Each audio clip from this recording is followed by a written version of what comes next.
I'm a freelance photographer. With photography, I'm constantly using Photoshop and manipulating images and making composites. Technical colleges provide a foundation in the software and the technical skills that employers are looking for. Technology is the most important foundation for my students. Without that technical background, they'd be entering a workforce not knowing what they need to know.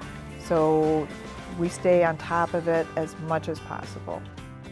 They do touch on everything from design to output, so you get a nice rounded education from start to finish.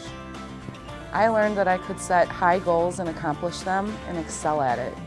What makes people like me happy about the field is you can take your skills and do a variety of jobs with them. If I can inspire someone to go on and have a career doing something they love, that's my real function here.